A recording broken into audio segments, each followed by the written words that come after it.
Gulistan news के Delhi studio में आप सबको खुशामदीद। 5 बज चुके हैं। प्रोग्राम 5 के पंच के साथ मैं हूं आसिफ रशीद। कुछ बड़ी खबरें इस प्रोग्राम में आप तक पहुंचाएंगे, लेकिन बिलखुसूस आज बात होगी तालीमी निज़ाम को लेकर और स्कूलों का इंफ्रास्ट्रक्चर जिसे बेहतर बनाने के लाख दावे, सरकारी स्कीमें मुतारिफ कराने के बाद हुकूमत के इदारों की जानिब से कहा जाता है कि खजाना आमरा से हमने अरबों रुपए या करोड़ों रुपए के मंसूबे इस वक्त हाथ में ले रखे हैं, लेकिन कई ऐसे मंसूबे हैं जिससे एक बड़ी आबादी मुतासिर होती है। और इसकी दो कहानियां, दो पहलू एक ही इलाके से आपके सामने रखेंगे कि आखिर तालीमी मैदान में ये पैसा खर्च होता कहाँ है। अगर खर्च होता है तो फिर बच्चों को जब वो तालीमी सरगर्मियां अंजाम दे रहे होते हैं, जब वो पढ़ रहे होते हैं, तो उस दौरान उनको सर ढकने के लिए छत मैसर क्यों नहीं होती। इस पर सवालिया निशान है। ऑफिशियल्स की बात भी आपको सुनाएंगे और ग्राउंड से दो अहम रिपोर्ट्स आपके सामने रखेंगे कि आखिर कैसे जिन इलाकों के अंदर सिविल एडमिनिस्ट्रेशन नहीं पहुंचती, सिविल इंतजामिया की गैर मौजूदगी में फौज या पुलिस आगे आती है, कैसे इन खिदमात को अंजाम दिया जाता है। डिटेल्स आपके सामने रखेंगे और साथ ही साथ पुलिस की कार्रवाई भी हुई है। लेकिन प्रोग्राम का आगाज फॉर्मेट के मुताबिक करेंगे, टॉप 5 के साथ, 5 बड़ी खबरों के साथ। और 5 बड़ी खबरों में सबसे पहले बात करेंगे वज़ीर दाखिला के जम्मू कश्मीर दौरे की, जो आज खत्म हो गया है। 2 दिन का दौरा था। ये तस्वीरें आज सुबह की हैं। जितनी भी सरगर्मियां आज अंजाम दी गई और उन लोगों से भी आज मुलाकातें वज़ीर दाखिला की जानिब से की गई जिनके अपने मुल्क की सलामती को बेहतर बनाने के लिए मैदान में तो निकले थे, लेकिन वापस घरों को नहीं लौटे। वज़ीर दाखिला अमित शाह ने आज ये बयान भी दिया कि जम्मू कश्मीर के पुलिस एहलकारों की शहादत इस बात का सबूत है, गवाह है कि कश्मीर और इसके लोग किसके लिए खड़े हैं और क्या चाहते हैं। आज श्रीनगर के अंदर बैक टू बैक प्रोग्राम्स थे। पुलिस के मुतअद्दिद जवानों की शहादत, जिन्होंने दहशतगर्दों से लड़ते हुए और मासूम साथी शहरियों की हिफाजत करते हुए अपनी जानें कुर्बान की, इस बात का सबूत वज़ीर दाखिला के मुताबिक है कि कश्मीर और इसके लोग किस तरीके से खड़े हैं। इससे पहले अमित शाह ने श्रीनगर में ही पुलिस शोहदा के लवाहिकीन से मुलाकात की और जम्मू कश्मीर इंतजामिया की जानिब से उनके करीबी रिश्तेदारों, जो कि आज यहाँ तकरीब का हिस्सा थे, तकर्री नामे उनमें तकसीम भी किए गए। इसी की अलामत बलिदान स्तंभ भी है। वज़ीर दाखिला अमित शाह, जो कि गुज़श्ता रोज जम्मू पहुंचे थे, लाल चौक में आज वाक़ा प्रताप पार्क में बलिदान स्तंभ का उन्होंने संगे बुनियाद रखा। और वज़ीर दाखिला जो जम्मू कश्मीर के 2 रोज़ा दौरे पर थे, आज खत्म करके वापस नई दिल्ली पहुंच गए हैं। लेफ्टिनेंट गवर्नर मनोज सिन्हा, दीगर आला ओहदेदारों के हमरा उन्होंने कल देर शाम गए एक मीटिंग भी की थी, लेकिन आज सुबह शहर के एक तरह से मरकज कहा जा सकता है लाल चौक का दौरा किया और प्रताप पार्क में बलिदान स्तंभ का संगे बुनियाद रखा, जो सिक्योरिटी फोर्सेस की बहादराना कारनामों या कुर्बानियों के एजाज में एक अलामती सुतून के बतौर तामीर किया जा रहा है, जो स्मार्ट सिटी मंसूबे के तहत यहां बनेगा।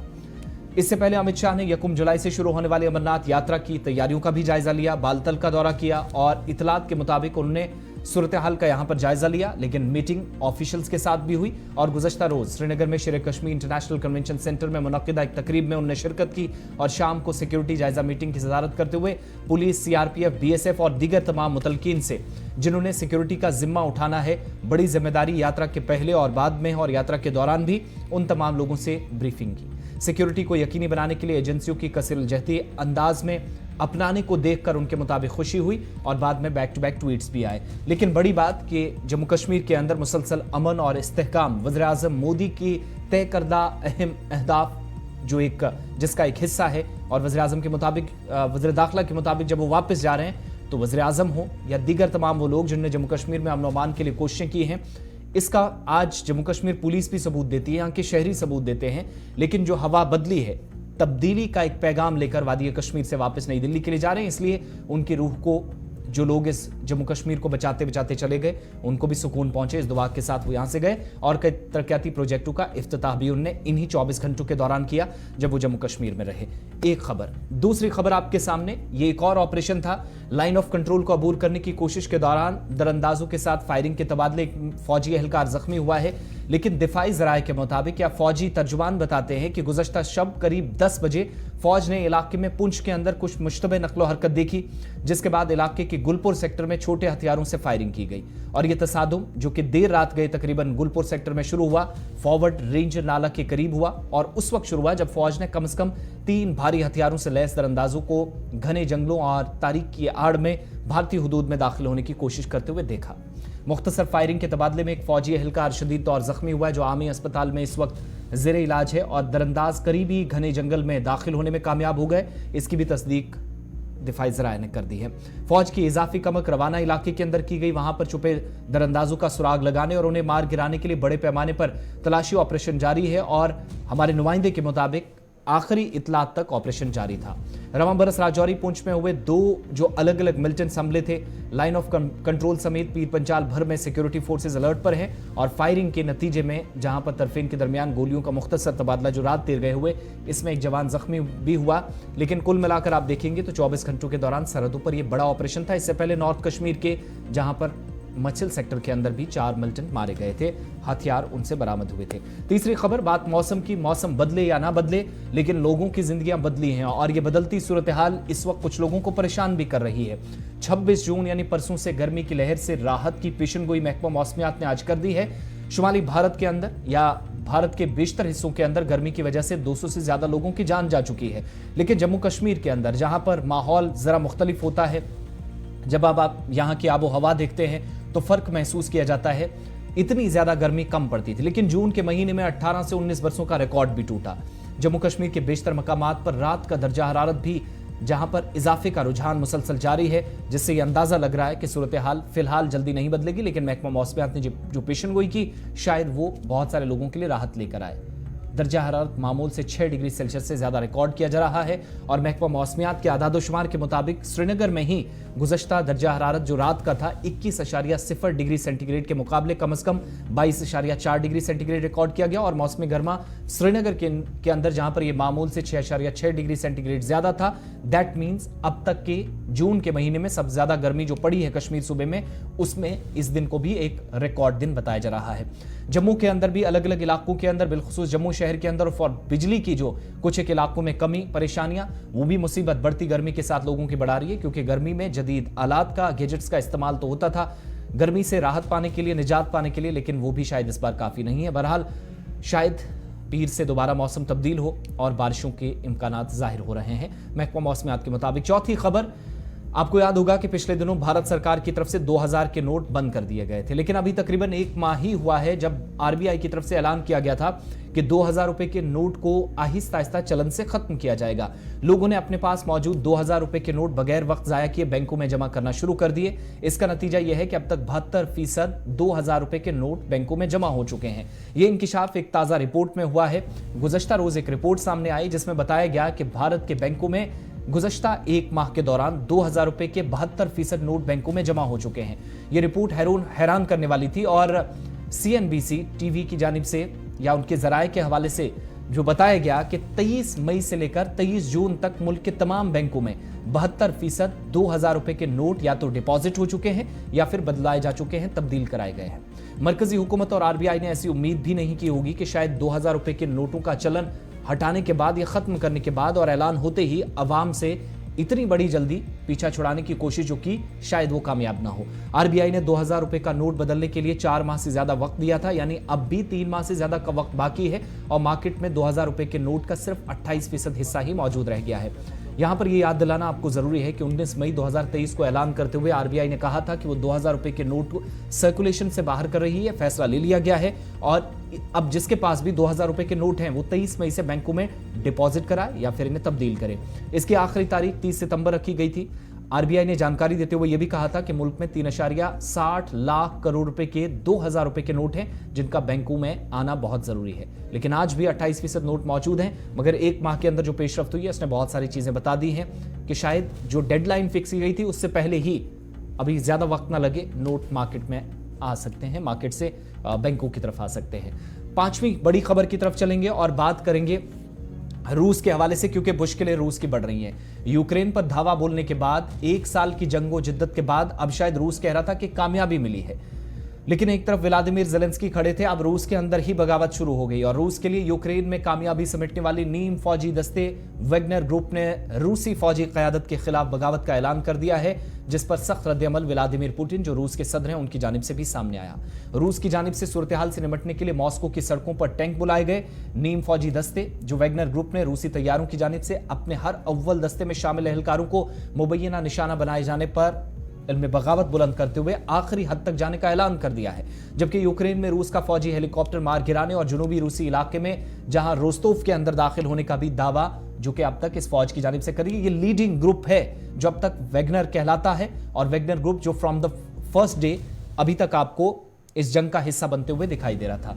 वैगनर ग्रुप के बानी योगेनी प्रिगोजिन ने रूसी वजारत दिफा को बुराई करार देते हुए कहा कि रूसी वज़ीर दिफा ने अपने ही फौजियों को मरवाने का मंसूबा बनाया था। मुबैना मिसाइल हमले में वैगनर फौजियों की हिलाकत में रूसी वजारत दिफा का हाथ है, और नीम फौजी दस्ते जो कि वैगनर ग्रुप के सरबराह ने दावा किया कि उनके ग्रुप में शामिल सैकड़ों जो मिलिटेंट्स हैं या जिनको अब दहशतगर्द करार दिया गया है, वज़ीर दिफा के हुक्म पर बमबारी से हलाक किया गया, जबकि 2000 मिलिटेंट की लाशें छुपा दी गई ताकि यूक्रेन में नुकसानात कम करके ये दिखाया जा सके कि हमने बड़े पैमाने पर कामयाबी हासिल की है, हमारा नुकसान कम हुआ है। रूसी वज़ीर दिफा को हटाने के लिए अपने जो वहां पर मिलिटेंट्स थे या जंगजू जिनको कहा जा रहा है, यूक्रेन से रूस रवाना कर दिए गए। अब रास्ते में जो भी आया उसे तबाह कर दिया जाएगा। वैगनर ग्रुप के सरबराह ने यूक्रेन में पेशकदमी रोककर बाज इलाकों से दस्ते वापस बुलाने का ऐलान करते हुए कहा कि जंग यूक्रेन को नाजियों से पाक या गैर फौजी इलाका बनाने के लिए नहीं लड़ी गई। यानी अब हालात ये बन गए हैं कि जहां पर यूक्रेन के खिलाफ जंग लड़ी जा रही थी, अब सूरत हाल इतनी अबतर हो गई है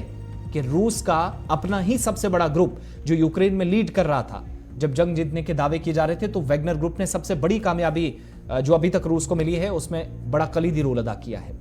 वही ग्रुप रूस के खिलाफ हो गया है, लेकिन जवाब दहशतगर्दों को दिया जाएगा। सख्त रद्द-ए-अमल जाहिर किया गया है रूस के सदर व्लादिमीर पुतिन की जानिब से, और ये टैंक जो आप सड़कों पर और मूवमेंट देख रहे हैं, ये रूस के टैंक नहीं है, रूस की उस फौजी ग्रुप के जिसको वैगनर ग्रुप कहा जाता है और रूस के खिलाफ बगावत का ऐलान हुआ है, उस ग्रुप ने उतारे हैं। अब जब सुबह लोगों की नींद खुली, आंख खुली, तो पता चला कि सड़कों पर फौजी ही फौजी थे, लेकिन ये फौजी जो बगावत का ऐलान कर चुके थे, अब जो आखिरी इतलात मिल रही है कि कई इलाकों पर कब्जे का दावा और हेलीकॉप्टर मार गिराने का दावा भी वैगनर ग्रुप ने कर दिया है, जिससे कशीदगी खित्ते के अंदर बढ़ रही है। और रूस इसे बता रहा है कि इस वैगनर ग्रुप ने पीठ में छुरा घोंपने का काम किया है, बदला लिया जाएगा। ये सूरत हाल है। कुछ इलाकों में आम शहरियों को या उनकी गाड़ियों को नुकसान पहुंचाने की भी इतलात है, अभी तक जो रूसी मीडिया रिपोर्ट कर रहा है। बहरहाल 5 बड़ी खबरों के बाद सीधा जम्मू कश्मीर चलेंगे और सबसे पहले खबर आप तक पहुंचाएंगे कि जम्मू कश्मीर पुलिस की अलग अलग डिस्ट्रिक्ट्स के अंदर, अलग अलग ब्लॉक्स और तहसील के अंदर मंशियात मुखालिफ कार्रवाई है, और इंसदादे मंशियात कार्रवाई को जारी रखते हुए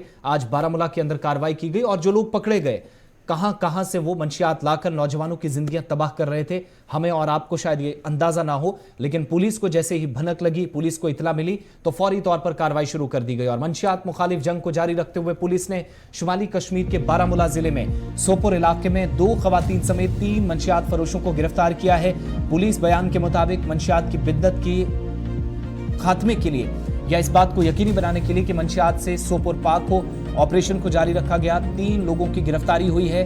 पुलिस स्टेशन तारजू की एक टीम ने संग्रामा चौक में 2 महिलाओं यानी 2 खवातीन समेत 3 मंशियात फरोशों को गिरफ्तार किया है। और गिरफ्तार शुदगान की शनाख्त अब्दुल लतीफ गुर्जर, तस्वीर आपके सामने, वल्द नूर मोहम्मद गुर्जर साकिने गंडू, इसके अलावा परवीन कौसर, दुख्तर मीर हुसैन साकिने सिद्रा बाईपास, इसके अलावा ये जम्मू की रहने वाली, और शबनम बेगम जो कि बताई जाती है कि मोहम्मद अकबर खान की बेटी है, अखरवनी वल्त्रा रफियाबाद बारामूला की है।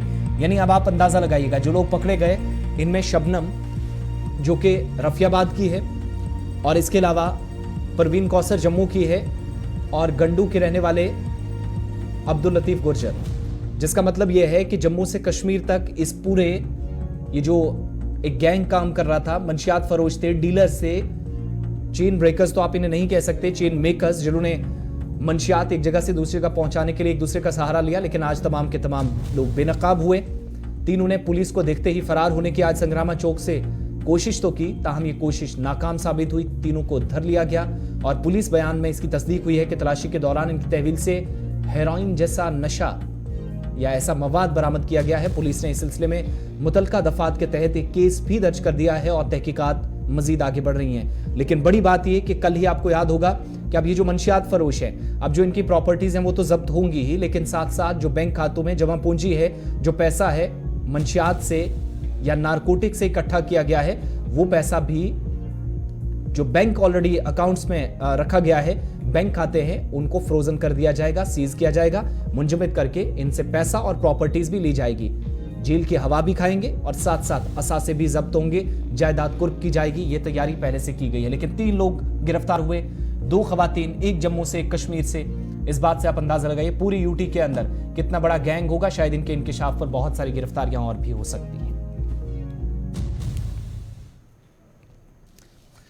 आगे बढ़ते हैं, बात अब जरा स्कूलों की करते हैं, तालीमी निजाम की करते हैं, इंफ्रास्ट्रक्चर की करते हैं और 2 तस्वीरें अलग अलग आपको बताएंगे। लेकिन पहली तस्वीर में जरा बड़ी खबर के साथ आपके सामने रखूं, मागाम हंदवारा की। आमतौर पर मुख्तलिफ इलाकों के अंदर इस तरह की स्टोरीज हमने कई मरतबा कवर की हैं, लेकिन बच्चों को आज भी ऐसी दिक्कतें हैं, परेशानियां हैं, मुश्किलात आज भी हैं, इंफ्रास्ट्रक्चर को लेकर सवालात आज भी हैं। हंदवारा के अंदर जहां पर शिक्षा विभाग के ऊपर सवालिया निशान है, कंसर्न अथॉरिटीज या महकमा तालीम नाकाम साबित हुई हैं, इसलिए क्योंकि मेक शिफ्ट अरेंजमेंट्स करके शेड और टेंटों में सरकारी स्कूल चलाया जा रहा है। और ये तस्वीरें आपके सामने हैं। पहली तस्वीर मागाम की आपके सामने हंदवाड़ा में, और यही वजह है कि वालिदैन और असातिज़ा ने बरहमी का इजहार मुतलका हुकाम पर कर दिया है। 250 बच्चे हमारी जानकारी के मुताबिक इस स्कूल में एनरोल हैं। बॉयज हायर सेकेंडरी स्कूल सरकारी स्कूल है, बॉयज हाई स्कूल माफ कीजिएगा, मागाम हंदवारा का, नॉर्थ कश्मीर के अंदर। और मेक शिफ्ट शेड्स और टेंट्स यहां पर लगाए गए हैं। और अब आप अंदाजा लगाइएगा, चारों तरफ से टीन शेड आपके हो, 40+ टेम्परेचर हो, शिद्दत की गर्मी का एहसास जो श्रीनगर तक किया जा रहा है वो नॉर्दर्न पार्ट्स के अंदर कितना सता रहा होगा, और कैसे ये बच्चे आगे बढ़ेंगे और मुस्तकबिल क्या है, ये बहुत सारे सवालात हैं। यही वजह है कि कंसर्न अथॉरिटीज सवालों के घेरे में है। डिपार्टमेंट अभी तक वादे तो करता रहा, लेकिन ये सब झूठे साबित हुए। इमारत जिसको शायद इस वक्त एक्सटेंड करने की जरूरत थी, इंफ्रास्ट्रक्चर में तोसी की जरूरत मौजूदा वक्त की में थी, लेकिन 250 बच्चे एनरोल्ड हैं स्कूल के अंदर, लेकिन स्पेस लिमिटेड है और आज तालीमी सरगर्मियां बुरी तरह मुतासिर हो रही हैं। जोन लेवल पर जब आप हाल ही में देखेंगे तो नॉर्थ कश्मीर के अंदर जो रिजल्ट्स आए हैं, हंदवारा के अंदर हमारी जानकारी के मुताबिक उसमें दूसरी पोजीशन स्कूल ने हासिल की है। यानी बच्चों की परफॉर्मेंस आप देखिएगा, किसी भी तरीके से इन पर जुल्म ज्यादती आप कर लीजिएगा, इंफ्रास्ट्रक्चर नहीं है, डिपार्टमेंट ने काम नहीं किया। लेकिन मागाम हंदवारा के अंदर सूरत हाल ये है कि बच्चों ने शानदार कारकर्दगी का मुजाहिरा किया और सेकंड पोजीशन स्कूल लेवल्स की, जब स्कूल की जोन लेवल पर बात हुई तो स्कूल की आई। लेकिन बच्चे किस हालत में पढ़ रहे हैं इस बात से आप अंदाजा लगा सकते हैं। इधर मुतलका हुकाम से जुड़े हुए जराए ये बताते हैं कि 4 एडिशनल कमरे हों, वो सैंक्शन कर दिए गए हैं। डिटेल प्रोजेक्ट रिपोर्ट यानी DPR तैयार है, फाइनलाइज है। कंस्ट्रक्शन बहुत जल्द हो जाएगी, नई इमारत का काम शुरू कर दिया जाएगा, बेस बना दिया गया है। लेकिन कब तक? आगे फिर विंटर आएगा और विंटर के बाद शायद अगले सीजन में हम चले जाएं। अभी इसी इमारत में बच्चों को गुजारा करना होगा। बच्चों का जरा दर्द, तकलीफ, उनकी अजियत भी जरा सुनते हैं, जो आए रोज इस शिद्दत की गर्मी में वो इस सूरत हाल से गुजरते हैं। और आज गुलिस्तान न्यूज नुमाइंदा शमीम भट्ट के साथ बात करते हुए इन बच्चों ने वही शिकायत की जो अब तक इनके वालिदैन और असातिज़ा कर रहे थे। मेरा नाम मोहम्मद इश्तियाक खटाना है। मैं उच्छर से यहाँ मागाम BHS मागाम में पढ़ता हूँ, 9th क्लास का तलबा हूँ। कि आप देख सकते हैं, मेरी एक गुजारिश है कि यहाँ पर एक बहुत बड़ी मुश्किलात है कि यहाँ पर हमें एकोमोडेशन की बहुत प्रॉब्लम है, जगह की बहुत प्रॉब्लम है। अगर जाके हमारे उस्ताद साहिबान हमें बहुत ही मेहनत और लगन से पढ़ाते हैं और इसके बावजूद उस्ताद साहिबान भी बहुत मेहनत करते हैं और हम शागिर्द भी बहुत मेहनत करते हैं, लेकिन हमें यहाँ पर जगह की बहुत प्रॉब्लम है। इसकी वजह से कभी बारिश पड़ती है तो हमें डिस्टर्बेंस होती है, हमें मतलब मुश्किलात का सामना करना पड़ता है। कभी कभी हमारी क्लास भी ड्रॉप किए जाते हैं, क्योंकि आप देख सकते हैं यहाँ पर पढ़ना बहुत ही मुश्किल है। अगर जाके आर्मी वालों ने बहुत हमारी मदद की है, जब हमने 2 साल से टेंट फराहम किया है, लेकिन आज की गर्मी के मौसम में आप देख सकते हैं यहाँ पर पढ़ना बहुत मुश्किल है, क्योंकि 30-35 डिग्री आज गर्मी है। ऐसे मौसम में यहाँ पर पढ़ना बहुत मुश्किल है, हमें बहुत सी मुश्किलात का सामना करना पड़ा। मेरी गुजारिश यही है एडमिनिस्ट्रेशन से कि यहाँ पर बड़ी प्रॉब्लम यही कि हमें मेरा नाम सोहेल सलीम है, मैं भी उच्छर से हूँ। मैं 10th क्लास का तालिब इल्म हूँ। अब आप लोगों को पता है आज बहुत गर्मी है, हम वहाँ शर्ट में हैं, शर्ट में बहुत गर्मी है, वहाँ पर दिक्कत होती है हमको पढ़ने में, तो हम पढ़ नहीं सकते हैं, बहुत ज़्यादा गर्मी है।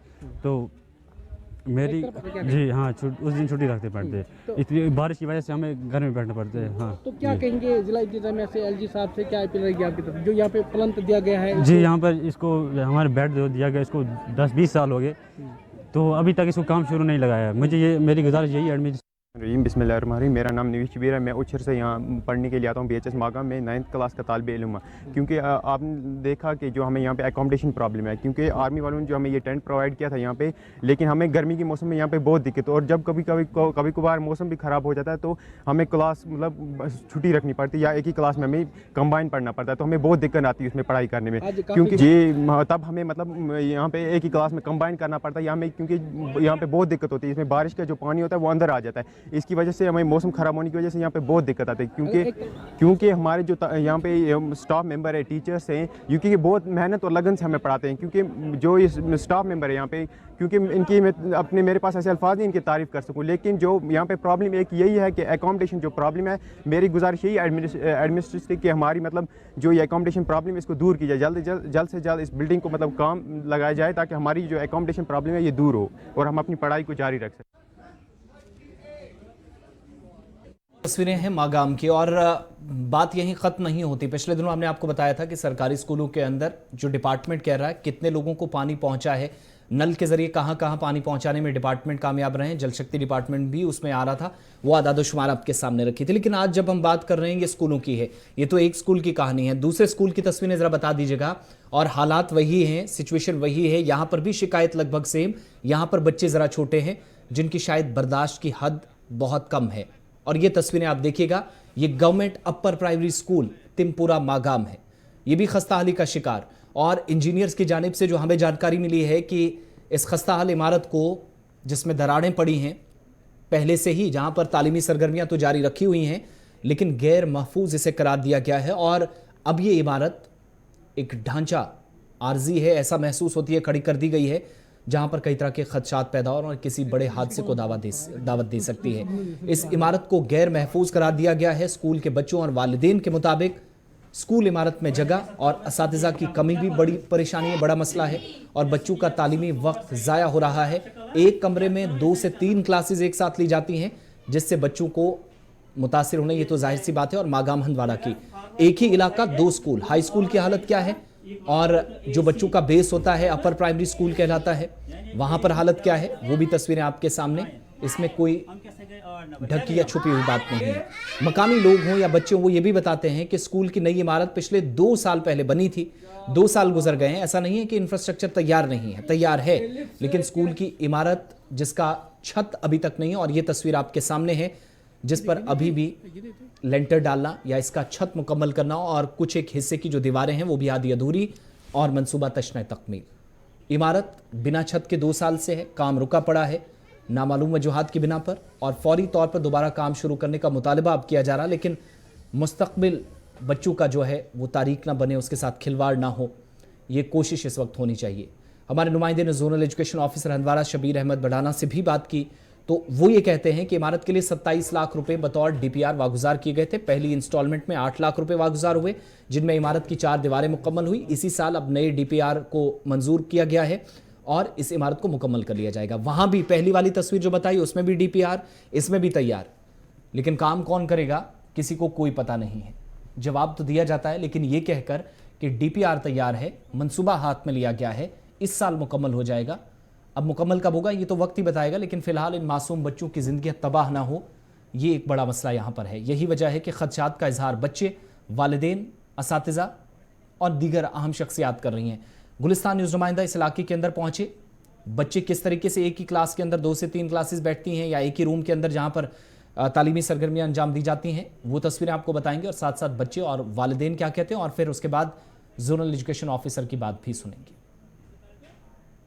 इस वक्त मौजूद है तुमपुरा मागाम इलाके में मौजूद है। ये अपर प्राइमरी स्कूल तुमपुरा मागाम का इलाका है। यहाँ पे इस वक्त हम मौजूद है। यहाँ पे बच्चों को काफी ज्यादा मुश्किलातों का सामना करना पड़ता है। यहाँ पे जेर तालीम अगर 6 क्लास यहाँ पे सिर्फ 2 क्लासरूम है, एक क्लासरूम में 3 क्लास जो है मास्टर को पढ़ाने पड़ते हैं। बच्चों को भी समझने में काफ़ी ज़्यादा मुश्किलातों का सामना करना। जब मैथ टीचर मैथ पढ़ाएंगे, इंग्लिश टीचर इंग्लिश पढ़ाएंगे, उर्दू टीचर उर्दू पढ़ाएंगे, तो 3 क्लास है। इस क्लास में 3 क्लास है, एक तो 3rd है, 4th है और 5th है, और बाकी जो है बाकी बच्चे जो वरांडा पे भी पढ़ते हैं 2 साल पहले महकमा एजुकेशन ने यहाँ पे एक बिल्डिंग तामीर की गई है, मगर वो अभी तक मुकम्मल नहीं हुई है। यहाँ के बच्चों का कहना है कि उनके मुस्तकबिल के साथ जाती हो रही है। जब यहाँ के मुकामी लोगों के साथ भी बात किया, उनका भी साफ तौर कहना है, एक तरफ महकमा एजुकेशन बड़े बड़े वादे तो कर रहे हैं कि हम बच्चों को क्वालिटी एजुकेशन देंगे। क्या यही क्वालिटी एजुकेशन देंगे जहाँ पे इस वक्त भी आप देख रहे हैं इस क्लासरूम में 3 क्लास जो है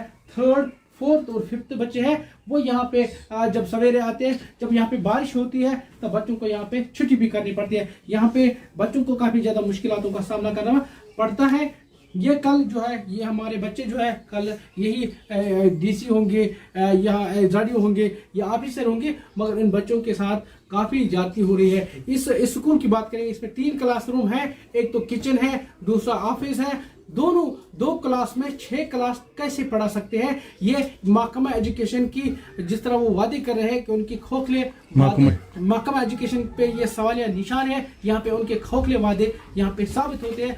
जब यहाँ पे इलेक्शन होते हैं तब यहाँ पे इसीलिए वोट तो डालते हैं, बिजली, पानी, सड़क, एजुकेशन के लिए। जब हमारी टीम की हर वक्त कोशिश रहती है, चाहे छोटी खबर हो बड़ी खबर हो, वो काम तक पहुँचाने की कोशिश करते हैं। मगर जब यहाँ पे आए हैं तो हमने भी बच्चों के साथ बात किया। बच्चे काफ़ी नाराज हैं, बच्चे परेशान हैं, उनके वालिदैन परेशान हैं। वालिदैन का साफ तौर कहना है कि जब बच्चे सवेरे स्कूल आते हैं यहाँ पे उनको वर्दी भी खराब हो जाती है। यहाँ पे बहुत ज़्यादा कीचड़ है, यहाँ पे पूरा जो है बिल्डिंग जो खस्ता है, यहाँ पे बच्चों को काफ़ी ज़्यादा मुश्किलों का सामना करना पड़ता है। जब आज सवेरे मैंने झाड़ियों हंदवारा के साथ बात की है, उनका साफ तौर कहना है कि कैपेक्स बजट में कुछ पैसे जो है वो अभी तक इस बिल्डिंग के लिए वागुजार नहीं हुए। इस बार लोग उम्मीद रखते हैं, बच्चे नन्हे मने बच्चे उम्मीद रखते हैं कि इस बार इस बिल्डिंग पे जल्द से जल्द DPR तैयार किया जाए, इस बिल्डिंग को मुकम्मल किया जाए ताकि बच्चों को पढ़ने में मुश्किलों का सामना न करना पड़े। मसूद गवर्नमेंटस अपील करा कि ये जाय हज कमी 3 क्लास शोकपोरा तत स्कूल तत 3 क्लास पढ़ा ये जाय हज कमी दिव स्लैब त्रेत बे दिव ब्याक पोर खलित जाय हज कमी रूद पेवान इस वक्त मौजूद है तुमपुरा मागाम इलाके में मौजूद है। यहाँ पे 2 साल पहले महकमा एजुकेशन डिपार्टमेंट की तरफ से यहाँ पे एक बिल्डिंग तामीर की गई है, मगर कुछ वजहात पे इसका काम जो है वो रोका गया है।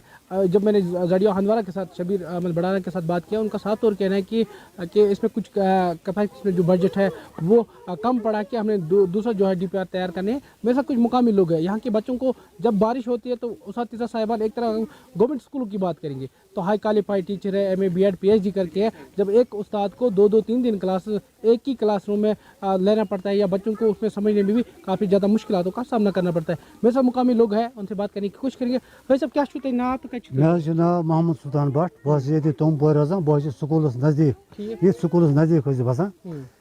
तुम वुचान यह जनाब मोहतरम इस पुरान बिल्डिंग पुरान बिल्डिंग अत मज कमर 2 चूंकि क्लास 8 क्लास ये कड़म तमो 3 क्लास शिफ्ट बेकिस गामस तम पे 5-6 क्लास अकिस क्लास मज 3-4 क्लास पे अटेंड कर। मास्टरन तरेशानी प्रत विद गवर्नमेंटन तुंद वसात गवर्नमेंटस गुजारिश करान कि दिख बिल्डिंग चूंकि अत गई 2 वरी बन न पे अत स्लैब न मजीद कम गसान परेशान। यु रूद करान बचन पे उस्तादन पे बचन बिचारन छुट्टी कर पर्न कत गान अम खुद बोड़ आसान अत मज 7-8 क्लास सेपन कत तुम पान वुचान तुंद वसात बे गुजारिश करान। हालांकि बार बार हालांकि महकमा एजुकेशन बड़ दवा करान ये इंस्टीट्यूट बनावान हाई क्वालिफाइड वनस फी गामन मगर अस फिक्र तरह कुछ नाइंसाफी गई कुछ बदकस्मती सन बच्चे तुम वुचान क्या सारी अत मज वनस तूत गरम नबर कन फ्यूचर मुस्तकबिल फ्यूचर ये मुस्तकबिल इहद गो खराब वन क्या फायदा आव एजुकेशन दावा कर बड़ दावा अकिस क्लास बच्चे 3 क्लास बे पे निम अपोर 3 क्लास यह जनाब मोहतरम वो सठा तंग गजामत वो गुलिस्तान तुंद वसात गवर्नमेंटस गुजारिश करान DC सबस गुजारिश करान लोकल एडमिनिस्ट्रेशनस गुजारिश करान कि अल्लाह ताला खुदाई सिंद खतर ये बिल्डिंग त्रो स्लैब और ये कर बाकी कम ताकि सान बच्चों मुस्तकबिल गए। जहाँ तक तुमपुरा की बिल्डिंग का ताल्लुक है, क्योंकि लास्ट ईयर हमने वो बिल्डिंग स्टार्ट की थी, अब वो स्लैब लेवल पर है, उसमें वो ऑन गोइंग काम है। लास्ट ईयर उसका रिलीज़ आया था 8,20,000 और करंट इस फाइनेंशियल ईयर के लिए उसका रिलीज़ आ गया है 17,80,000 रुपया। तो इंशाल्लाह इसमें वो काम जल्दी स्टार्ट कर लेंगे। हमने आरएनबी से टेकअप किया है, लेकिन पैसों का रिलीज़ अलॉटमेंट हुई है, पैसे उन्हें नहीं रिलीज़ हुए। जैसे ही पैसे रिलीज़ हो जाते हैं, वो डिस्ट्रिक्ट कैपेक्स बजट में है, तो वो काम शुरू कर लेंगे। बताइए भी क्या इस स्कूल की 6th 7th 8th को हमने ऑलरेडी शोकपुरा के साथ लिंक करके रखा है। वो शोकपुरा में पढ़ रहे हैं, सिर्फ केजी से 5th तक वहाँ बच्चे पढ़ रहे हैं। इंशाल्लाह हमारी कोशिश रहेगी कि बहुत जल्द उन्हें अपनी बिल्डिंग मिल जाए और वो बच्चे भी वापस आ जाए। ऑलरेडी टेकअप किया है, वो उनका काम चल रहा है, वो ऑन गोइंग काम है, वो इंशाल्लाह इस सेशन में हम कंप्लीट करके देंगे।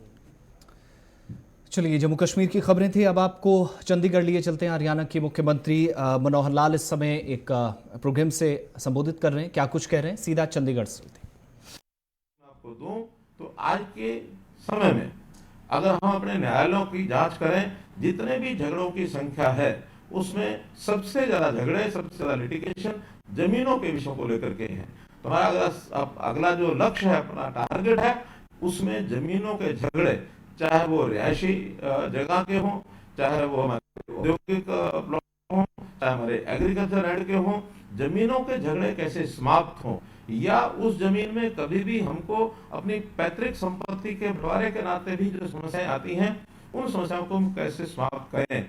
इसके लिए बहुत बड़ा एक काम है जिसको हमने करने के लिए साथ लिया है। हरसच जैसी जो हमारी ऑर्गेनाइजेशन है वो भी इसमें काम कर रही है। शहरों में ही नहीं, तो ये गाँव में भी कर रहे हैं। गांव में जैसा आपको पता होगा कि लालडोरा के अंदर पहले रजिस्ट्रियां नहीं होती थी। अब अपने लालडोरा में भी रजिस्ट्री कराने के लिए और रेवेन्यू डिपार्टमेंट को कहा है, राजस्व विभाग को, कि वो भी सबकी रजिस्ट्रियां करके दें, ताकि उस लालडोरा क्षेत्र के अंदर भी हम उसके मालिक बन सकें, रजिस्ट्री हमारे हाथ में आ जाए। तो रजिस्ट्री जब हमारे हाथ में होगी, निश्चित रूप से ही हम उसके एक मालिक बन जाएंगे, और मालिक बनने के बाद किसी को भी बेच सकते हैं, उसकी कीमत भी अच्छी मिलेगी। हमको बैंक से भी कहीं लोन लेना है तो लोन भी लिया जा सकता है। तो इस प्रकार से ये जो विषय है, ये शुद्ध एक प्रकार का टेक्नोलॉजी के ऊपर आधारित एक गवर्नेंस का एक विषय है। जो आज तक काम मैनुअल काम होते थे, मानवीय हस्तक्षेप से होते थे, उसमें बहुत सा भ्रष्टाचार भी चलता था। अब धीरे धीरे उसको सबको समाप्त करेंगे। मैं फिर से वही बता रहा हूं आपको कि इस सारे विषय में कठिनाइयां बहुत आएंगी। उन कठिनाइयों को दूर करने का काम हमारा है। हमने संकल्प लिया है कि जब तक एक एक चीज, एक एक कठिनाई इसकी दूर नहीं हो जाती है, तब तक मैं स्वयं इसको मॉनिटर करूंगा और आखिरी दम तक मॉनिटर करूंगा। मैं आपको विश्वास दिलाता हूं कि जो संपत्ति आपकी है, उसका 1 इंच जमीन का भी आपको कहीं नुकसान नहीं होगा। आपकी संपत्ति आपको मिलेगी, आप उसके मालिकाना हक उसका लेके रहेंगे। और इस नाते से इस काम को आगे बढ़ाने में यदि कोई आपको कठिनाई भी हुई है, तो मैं समझता हूं कि नया जब काम होता है तो उस नए काम के करने में स्वाभाविक है कुछ ना कुछ कठिनाइयां, चाहे वो विभाग हो, चाहे आप हम हो, कहीं ना कहीं कमी उसमें कठिनाई रह जाती। तो इस कठिनाई कमी को दूर करने के लिए हमने ये जो प्रॉपर्टी आईडी का विषय शुरू कराया है, हरियाणा के सभी 88 शहरों में इसके कैंप लगाए जाएंगे। जितने कैंप में आप लोगों को जो सुविधा मिली है, बहुत अच्छा परिणाम निकला है कि इन 2 दिनों में 20,000 प्रॉपर्टीज की शिकायतें हमको मिली, जिसमें से विभाग ने 19,000 प्रॉपर्टीज का रिजॉल्व कर दिया, हल निकाल दिया। 1,000 मात्र बची हैं। हो सकता है उस 1,000 में कोई कमी रही हो, कोई डॉक्यूमेंट की कमी है, वो भी सब आपको यानी एक प्रकार से बताया जाएगा। जो काम आपके करने का आप करें। एक विभाग को मैं जरूर निवेदन कर रहा हूँ कि हम जब किसी प्रॉपर्टी आईडी के बाद उसका आगे एनओसी या एनडीसी, नो ड्यू सर्टिफिकेट लेना होता है, उसमें कौन कौन से डॉक्यूमेंट हमको चाहिए, उसका सबका एक लिस्ट हम अपने सभी जितने कार्यालय हैं स्थानीय निकाय के, उन सब में चिपका कर रखें। आम आदमी को भी पता होना चाहिए कि एनडीसी लेने के लिए मुझे कौन कौन से डॉक्यूमेंट चाहिए। ऐसे ही तहसीलों में रजिस्ट्री करते समय भी कौन कौन से डॉक्यूमेंट की आवश्यकता पड़ेगी, वो सारे भी वहाँ राजस्व विभाग के माध्यम से वहाँ चिपका के रखेंगे, ताकि लोगों को पता लगे कि इस डॉक्यूमेंट के कारण से मेरी रजिस्ट्री रुकेगी। अब इन सब बातों को करने के पीछे उद्देश्य ये है कि हम लोग जो हमारी अवैध कॉलोनी बसिंगा बनाने का जो प्रचलन हो गया था, उसको समाप्त कैसे करें, और समाप्त करके हमारी जो प्रॉपर्टी है वो सही और एक प्रकार के नियमित तौर पर वो रहे, कभी कल को कठिनाई हमको ना आए। अनियमित कॉलोनियों का प्रचलन बंद करने के लिए हमें थोड़ी सख्ती भी करनी पड़ी है कि अनियमित क्षेत्र के अंदर अब रजिस्ट्रियां बंद करनी पड़ी। रजिस्ट्री बंद करने के बाद अब ये भी अच्छा लग रहा है कि अब अनियमित कॉलोनियां यानी प्राय आगे नहीं बढ़ रही हैं। हाँ, पिछली जो अनियमित कॉलोनियां हैं उनको नियमित करने का भी हमने एक अभियान चलाया है, चाहे हमारा स्थानीय निकाय विभाग हो अथवा टाउन कंट्री प्लानिंग हो। अभी तक 2000 कॉलोनियों की और नियमित करने के प्रार्थना पर ये हमको मिल चुके हैं। इन 2000 में हमारा स्टाफ, हमारे इंजीनियर सब उसके अंदर अप्रूव करने के लिए उसका सर्वे कर रहे हैं और बहुत जल्दी, जैसे हमने 2016 में लगभग 700 के आसपास कॉलोनीज को अप्रूव किया था, ऐसे ही इस वर्ष में 1000 से ऊपर कॉलोनीज जरूर नियमित होंगी। धीरे धीरे अब जैसे जैसे नियम उनका सर्वे होता जाएगा, सर्वे के बाद हम सब कॉलोनी को अप्रूव करेंगे। अभी तक एक शर्त थी कि हर कॉलोनी जिसको नियमित करना है उसका RWA का कोई ना कोई स्वरूप होना चाहिए। आज से मैं ये घोषणा करता हूं कि हम RWA की आवश्यकता नहीं रहेगी।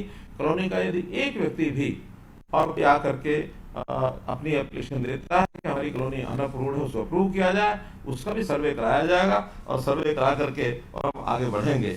इन सब बातों को करते समय एक बात जरूर आपको मैं कहना चाहूंगा कि कई बार इस प्रोसेस में गलती हो जाती है। गलती होना कई बार मनुष्य के हाथ में नहीं होता, लेकिन गलती और गलत इसमें बहुत थोड़ा अंतर है। गलती और गलत में नहीं ई की मात्रा का अंतर है, लेकिन इसके अंदर बड़ा जो अंतर होता है वो होता है नियत का। हमारी नियत गलत करने की नहीं है।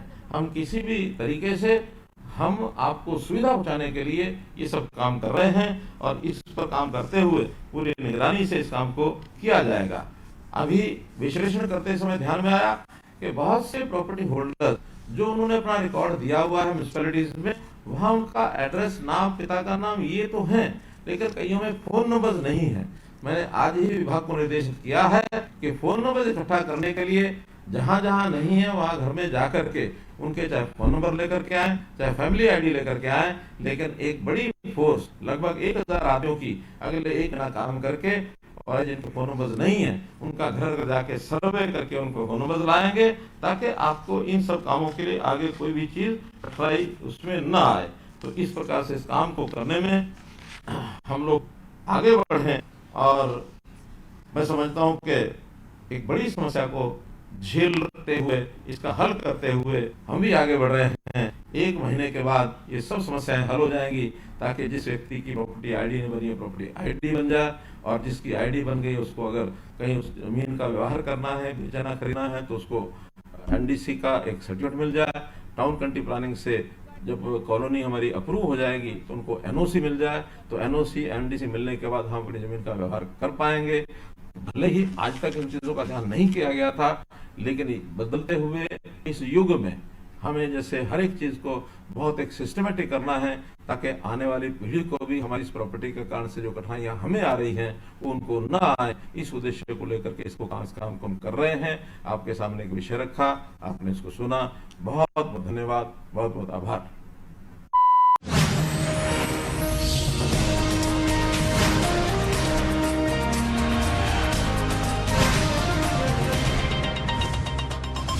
लीफोर्ड हेल्थ केयर लिमिटेड, देश की सर्व